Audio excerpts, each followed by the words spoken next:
बिस्मिल्लाहिर्रहमानिर्रहीम सल्लल्लाहु तआला अला मुहम्मद व अला आलिहि व सहबिहि व बारिक वसल्लम। स्टूडेंट्स, आफ्ताब तारी आपसे मुखातिब हूँ। आज हम rectification of error financial accounting written by Maroof and Suhail Afzal, उससे क्वेश्चन नंबर 14 और जो मेरे पास बुक है उसका पेज नंबर 494 उसका जो है वो क्वेश्चन करने जा रहे हैं। सो आप लोग अपनी बुक्स पे आ जाएं और देखिएगा कि आज के क्वेश्चन में हम नया क्या सीखने जा रहे हैं। जिस तरह कल हमने बात की थी कि क्वेश्चन नंबर 13 जो है वो पेपर के पॉइंट ऑफ व्यू से इंपॉर्टेंट इसलिए है कि आम तौर पे वो क्वेश्चन नंबर 13, 14 जैसे क्वेश्चन ही पेपर में पूछता है। तो आज की जो एंट्रीज हैं उनके साथ साथ हम जो है वो क्वेश्चन जो है वो देखेंगे और सस्पेंस अकाउंट को देखेंगे कि किस तरह से आज का ये क्वेश्चन होना है। मेक श्योर कि आपके पिछले तमाम क्वेश्चन जो है वो क्लियर हो। उसकी वजह ये कि रेक्टिफिकेशन ऑफ एरर में वो कोई भी एरर आपको दे सकता है ना। तो जब तक आपके तमाम क्वेश्चन, बेशक उनमें सस्पेंस अकाउंट था या नहीं था, अगर आपके वो तमाम क्वेश्चन ओके हैं तो आपके लिए क्वेश्चन जो है वो इजी होगा पेपर में। ले जी, पहला जो है उसने क्या बात की है, कहते हैं जब ट्रायल बैलेंस बनाया गया, बुक कीपर को पता चला कि he is out of 800 excess debit. कहता है उसे पता चला कि जनाब जो 800 रुपए है ना वो ज्यादा है। किस साइड पे? डेबिट साइड पे। Being desire to close his books, वो चाहता है कि वो अपनी बुक्स ऑफ अकाउंट को क्लोज करें। He place the difference to a newly open suspense account. तो कहता है वो जो 800 रुपया ज्यादा था ना वो उसने जो है वो सस्पेंस अकाउंट में लिख दिया। अब 800 किस तरफ लिखा हुआ था? एक्सेस डेबिट, डेबिट साइड पे 800 ज्यादा था, तो उसने क्रेडिट साइड पे 800 रुपया फिर अपने पास से लिख के तो बात खत्म कर दी। तो कहता है बाद में आपको गलतियों का पता चला, आप जनाब आप गलतियों को भी दुरुस्त करें और सस्पेंस अकाउंट भी बना के दें। तो देखते हैं जनाब। और साथ में आज एक बड़ी अहम चीज है, कहता है state also the ultimate effect of these correcting entries on the profit and loss. Profit और लॉस के ऊपर जो है वो इन एंट्रीज का क्या इफेक्ट होना है हमने वो भी बताना है। तो जनाब आज की एक नई चीज है। तो जनाब मूव करते हैं ट्रांजैक्शन नंबर 1। कहते हैं an item of sale for rupees 5900 was posted to sale account 9500। भाई सेल है 5900 की और हमने सेल को लिख कितना दिया है? 9500। हमने सेल को ज्यादा लिख दिया हुआ है। सेल जो है वो हमारे लिए रेवेन्यू है और रेवेन्यू हमेशा क्रेडिट साइड पर लिखते हैं। तो हमने सेल को 9500 से क्रेडिट कर दिया, जबकि सेल को क्रेडिट कितने से करना था? 5900 से। इसका मतलब हमने सेल को ज्यादा क्रेडिट किया हुआ है। तो जितना ज्यादा हमने सेल को क्रेडिट किया है उतना पकड़ के अब हम सेल को क्या कर देंगे? डेबिट कर देंगे। आप मुझे बताइएगा जी, नजर आ रही है? थोड़ा सा नीचे कर ले जी, बेहतर जी। देखिएगा बेटा, हमारे पास जो है वो जनाब अब ठीक है, सेल्स अकाउंट डेबिट हो जाएगा। सेल्स और डेबिट क्यों कर रहे हैं स्टूडेंट्स? दोबारा रिपीट कर रहा हूं, हम सेल को इसलिए डेबिट कर रहे हैं क्योंकि हमने जब चीजें जो है वो बेची थी तो हमने सेल को क्रेडिट करना था, और क्रेडिट कितने से करना था? 5900 से। हमने क्रेडिट कितने से कर दिया था? 9500 से। हमने सेल को ज्यादा क्रेडिट कर दिया हुआ है। जितना ज्यादा क्रेडिट किया था उतने को पकड़ के अब हमने डेबिट कर दिया, और जो डिफरेंस है वो फिर यहां लिख दिया 3600। 9500 में से 5900 माइनस करेंगे 3600 आएगा, और क्रेडिट हम करेंगे सस्पेंस अकाउंट को। याद रखिएगा, क्वेश्चन को आपने प्रॉपर फॉर्मेट के साथ करना है और नरेशन भी लिखनी है। जर्नल का फॉर्मेट में आगे क्वेश्चन करना है। ये पहली ट्रांजैक्शन हो गई। दूसरी ट्रांजैक्शन क्या है जी? कहता है the total of the sale return has been added 100 short. आपने सेल रिटर्न को कम लिखा है, और सेल रिटर्न जो है वो क्या होता है? डेबिट, क्योंकि सेल क्रेडिट है ना, रेवेन्यू है, तो सेल रिटर्न डेबिट होता है। तो कह रहे हैं आपने उसको कम लिखा है। जितना कम लिखा उतना हम ठीक लिख लें। हम लिखेंगे सेल्स रिटर्न अकाउंट डेबिट, और जनाब अली सस्पेंस अकाउंट क्रेडिट। कितने से कम लिखा था? 100 रुपए से। 100 हमने लिख दिया। उसके बाद जनाब नेक्स्ट है, कहता है amount of ₹3700 receive from a customer has been credited to his account 7300। हमने कस्टमर से कितने पैसे लिए हैं? 3700 और हमने कस्टमर को लिख कितने से दिया है? 7300 से। यार जब हम कस्टमर से पैसे लेते हैं तो कस्टमर तो हमारा डेटर था, हमने उससे पैसे लेने थे। हमने उससे पैसे कितने लेने थे? 3700। तो हमने उसे क्रेडिट करना था कितने से? 3700 से, क्योंकि जब बंदा आपको पैसे दे देगा तो आपका एसेट नहीं रहेगा। जब आपका एसेट नहीं रहेगा तो आप उसे क्रेडिट कर देंगे। क्रेडिट कितने से करेंगे? 3700 से। आपने उसे कितने से क्रेडिट किया हुआ है? 7300 से। आपने उसे ज्यादा क्रेडिट कर दिया है। तो जितना ज्यादा क्रेडिट कर दिया है अब उतने को आप क्या कर दें? डेबिट। तो आप लिखेंगे कस्टमर अकाउंट डेबिट। जितना ज्यादा क्रेडिट था उतना डेबिट करना है जी। 3600 दोनों का डिफरेंस लेंगे और क्रेडिट करेंगे सस्पेंस अकाउंट को क्रेडिट। ले जनाब नेक्स्ट वाली जर्नल एंट्री हमारे पास है। नेक्स्ट गलती क्या थी? कहता है 1,50,000 paid for purchase of building has been charge to purchase account. यार खरीदा क्या है? बिल्डिंग। तो हमने तो बिल्डिंग को जो है वो डेबिट करना है। हमने किसको डेबिट कर दिया है? परचेजेस को। परचेजेस को कब डेबिट किया जाता है? जब गुड्स खरीदते हैं। तो हमने तो गुड्स खरीदी नहीं है, हमने तो खरीदी है बिल्डिंग, तो बिल्डिंग को डेबिट करें ना। अब जनाब हम बिल्डिंग अकाउंट को डेबिट करेंगे और गलती से क्रेडिट डेबिट किया था परचेजेस को, तो परचेजेस को क्रेडिट करेंगे। अमाउंट कितनी? 1,50,000। 1,50,000। ले भैया नेक्स्ट है जी।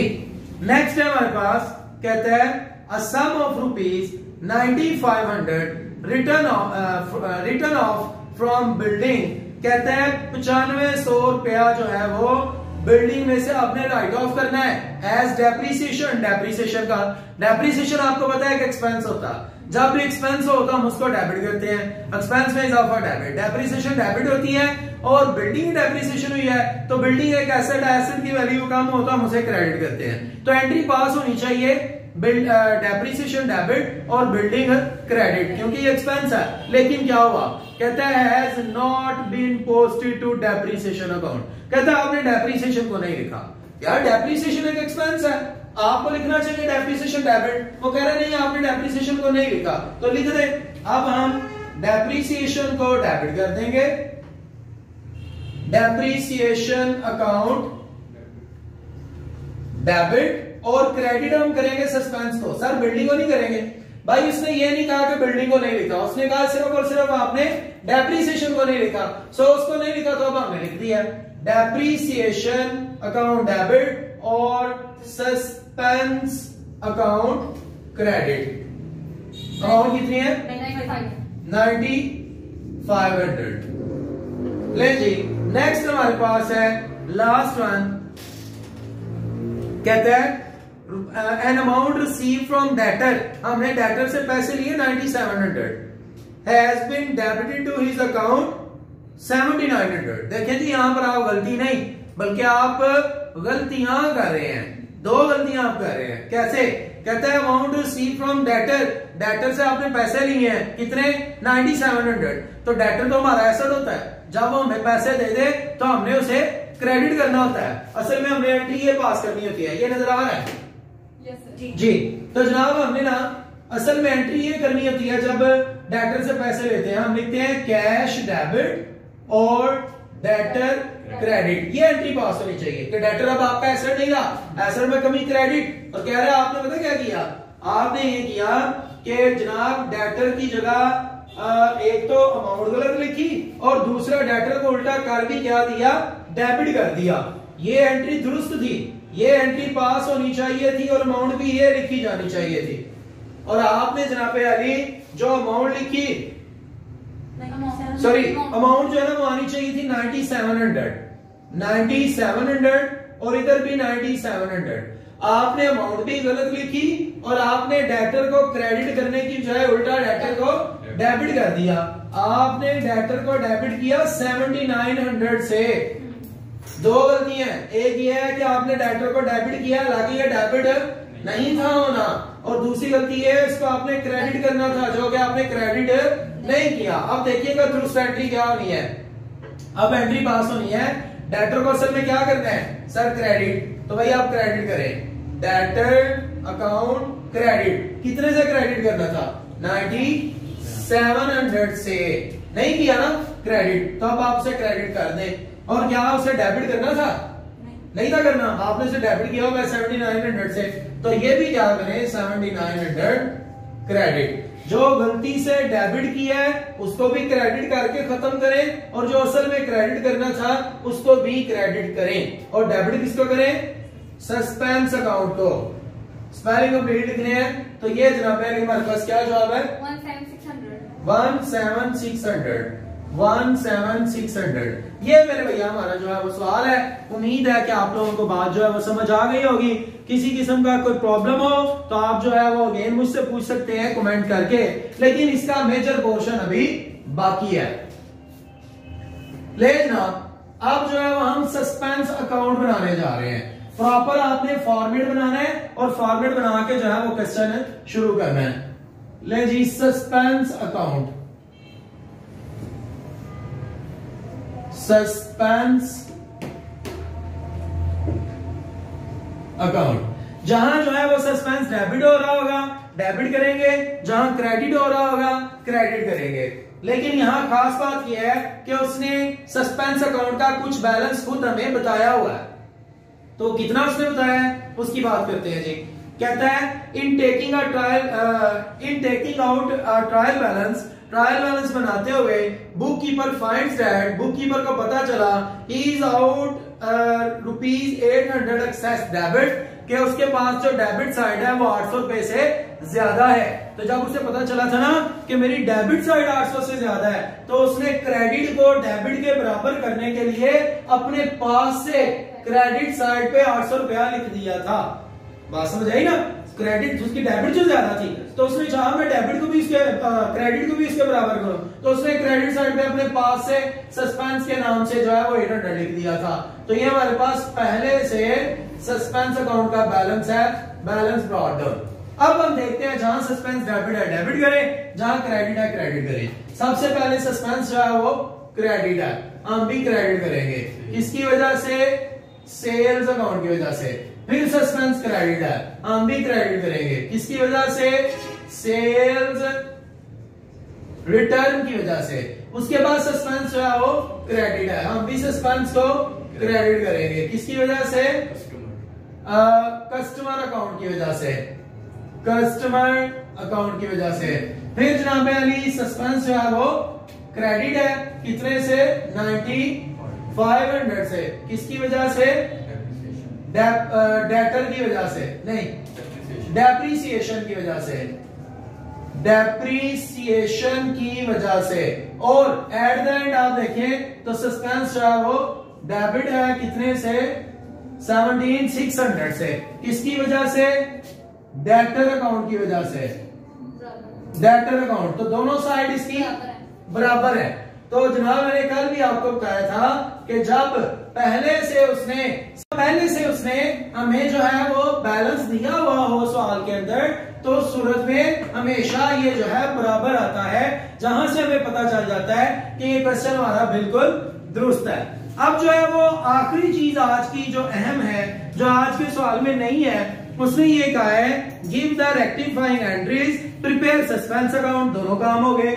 State also the ultimate effect of these correcting entries on the profit of the business. उसने ये पूछा है कि बिजनेस के ऊपर इन एंट्रीज से क्या फर्क पड़ता है प्रॉफिट एंड लॉस के। तो जनाब हम जो है वो इसको करने के लिए सिंपल ये लिख लेते हैं जी, हमारे पास ट्रांजैक्शन की सीरियल नंबर और यहां पर हम बताएंगे इफेक्ट्स के जो ट्रांजैक्शन हमने दुरुस्त की हैं उनका हमारे प्रॉफिट के ऊपर जो है वो क्या इफेक्ट था? Effect on profit and loss. Profit and loss account के ऊपर हमारी एंट्रीज का क्या इफेक्ट था? सबसे पहले जनाब हमारी पहली जो ट्रांजैक्शन थी, पहली ट्रांजैक्शन में क्या था कि सेल को हमने जो है वो ज्यादा लिख दिया हुआ था। सेल को हमने ज्यादा लिख दिया हुआ था। तो आपको पता है सेल को ज्यादा लिखने की वजह से क्या होता है? प्रॉफिट ज्यादा हो जाता है। सेल जब आपने ज्यादा लिखी हो तो जाहिर है आपका प्रॉफिट भी ज्यादा हो जाएगा। तो पहला है ओवर कॉस्ट प्रॉफिट। हमने प्रॉफिट को क्या कर दिया? ज्यादा कर दिया। जब आपने सेल ज्यादा लिखी तो उसकी वजह से आपका प्रॉफिट भी ज्यादा हो गया। तो पहली गलती का ये इफेक्ट था। दूसरी गलती का क्या इफेक्ट होना चाहिए? दूसरी गलती के मुताबिक उसने कहा है total of the sale return has been added 100 short. हमने सेल रिटर्न को कम लिखा। सेल रिटर्न को कम लिखने से भी प्रॉफिट ज्यादा होता है। सुने ना, आपने चीजें बेची थी वो वापिस आई, लेकिन आपने अपने पास लिखी, और अगर लिखी तो कम लिखी। तो जितनी आपने कम लिखी इसका मतलब आपकी सेल उतनी ज्यादा की ज्यादा रहेगी। तो सेल के ज्यादा रह जाने की वजह से प्रॉफिट क्या हो जाता है? ज्यादा। सेल ज्यादा क्यों रही है? क्योंकि आपने सेल रिटर्न को वहां से माइनस नहीं किया, या किया तो कम माइनस किया। तो दूसरी ट्रांजैक्शन से भी प्रॉफिट जो है वो क्या हो गया? ओवर कॉस्ट हो गया। आप पूरी यही लिखिएगा ओवर कॉस्ट प्रॉफिट या प्रॉफिट ओवर कॉस्ट। उसके बाद जनाब कहते हैं the amount of 3700 received from customer has been credited to his account as 7300। बेटा ये वाली जो ट्रांजैक्शन है इसका प्रॉफिट के ऊपर कोई फर्क नहीं पड़ता। प्रॉफिट के ऊपर हमेशा फर्क उन चीजों का पड़ता है जिनका ताल्लुक एक्सपेंस और रेवेन्यू के साथ हो। आपने को आपकी लायबिलिटी थी, उसको पैसे दिए हैं, कोई डेटर था उससे पैसे लिए हैं, तो इसका प्रॉफिट के ऊपर फर्क नहीं पड़ता। प्रॉफिट के ऊपर दो चीजों का फर्क पड़ता है, एक एसेट का और एक एक्सपेंस का और एक रेवेन्यू का। लायबिलिटीज का और एसेट्स का कोई फर्क नहीं पड़ता। तो यहाँ तीसरी ट्रांजैक्शन वो ये कह रहा है कि हमने कस्टमर को ना ज्यादा से जो है वो क्रेडिट कर दिया था, तो उसका कोई फर्क नहीं पड़ता। उससे हमने यहाँ लिखेंगे नो इफेक्ट। थर्ड के अंदर आप लिखेंगे जी नो इफेक्ट। प्रॉफिट के ऊपर जो है वो इसका कोई इफेक्ट नहीं है। उसके बाद चौथी ट्रांजैक्शन है कि हमने परचेज की थी बिल्डिंग और लिख दिया था परचेज को। अब मुझे बताएं परचेज क्या है हमारे लिए? एक्सपेंस। तो हमने खरीदी बिल्डिंग थी, बिल्डिंग को डेबिट करना था, आपने किसको डेबिट कर दिया? परचेज को। परचेज को डेबिट करने का मतलब ये होता है जनाब कि हमने खर्चे को बढ़ा दिया है, तो खर्चा बढ़ा देने की वजह से प्रॉफिट कम हो जाता है। तो चौथी ट्रांजैक्शन का ये इफेक्ट है